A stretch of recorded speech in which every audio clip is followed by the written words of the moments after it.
It's the tales of whales swimming in the sea. It's Christmas time and Tiny Tim. I was a child once. Like I said, about 8,000 years ago, I was born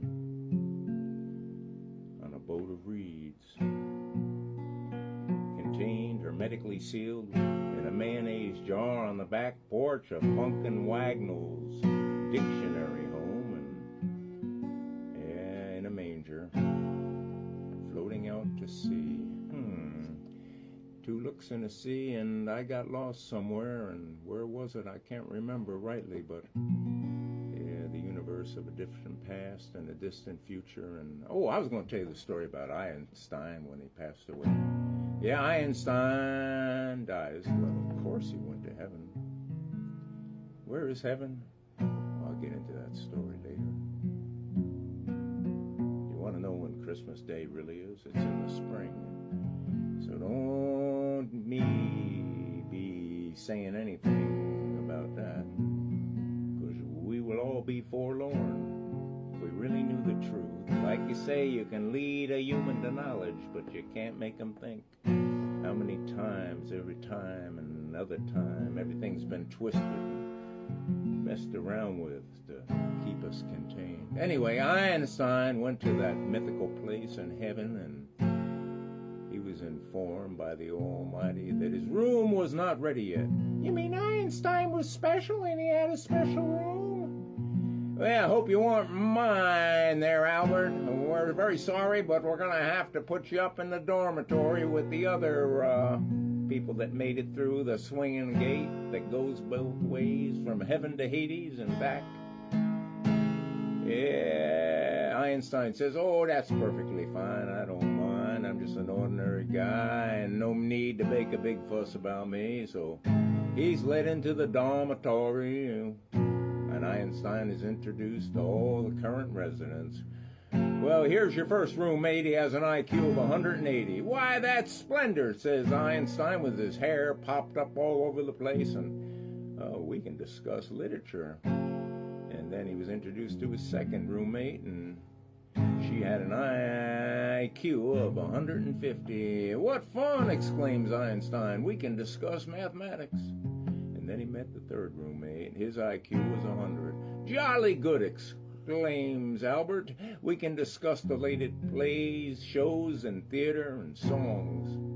Just then, another gentleman comes up to greet Einstein, shakes his hand. I'm your last roommate, and I want to apologize in advance. My IQ is only 80. And Albert smiles back at him and inquires, so where do you think interest rates are headed now?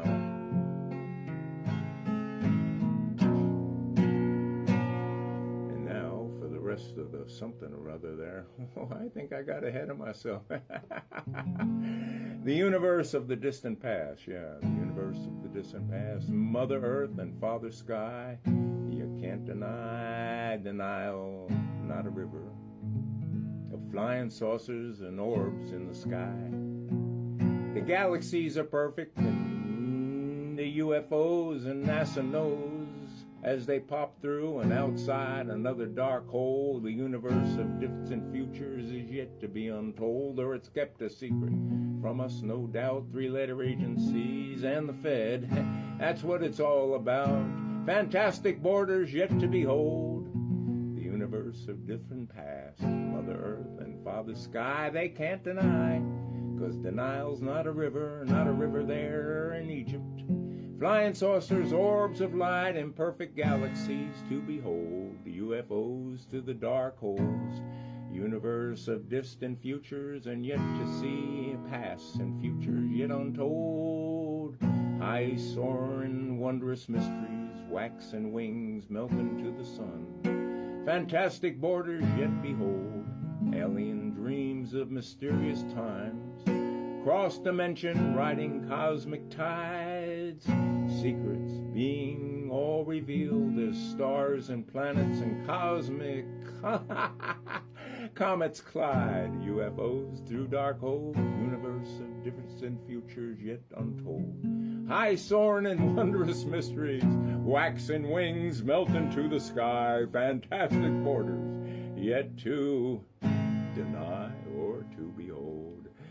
Now, what was I I did this all backwards here. I remember we were hanging out there at the Sands in Key West, Florida, and I worked back then as a waiter in the Sands, and Tennessee Williams was coming in that night, and he was going to read a speech, and yeah, you know, some of his poetry and stuff, and some of his tales, and he's approaching the podium. Now, I knew Tennessee pretty well, because I used to hang out with Tennessee, and we'd go to the movies and stuff, and he was always 2 sheets to the wind, you might say. That's a nice way of saying plumb beyond inebriated. And he stumbled up to the lectern, and he dropped all his papers, and he just gathered them up, and he just read them any which way they came. And we were all entertained, and everybody had a good time, and libation was passed around. A college dorm advisor heard strange newses. I can't talk today, Ma. It's all just melting together. Strange noises coming from a student's room, and it was well after lights out, and he knocked on the door, and he said, "Todd, are you entertaining in there?"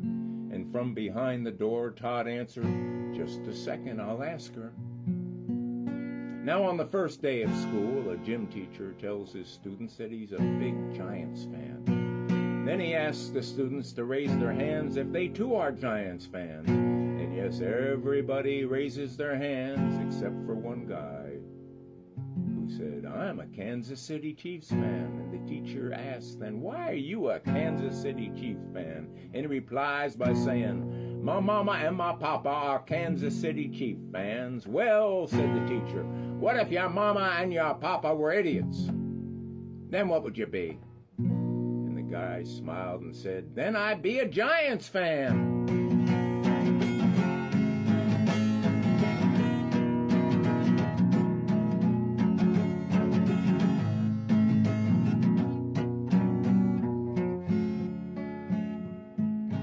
See, I'm working my way around the strings with my nimble or not so nimble fingers, and I'm trying to see if I can make a little melodious sound.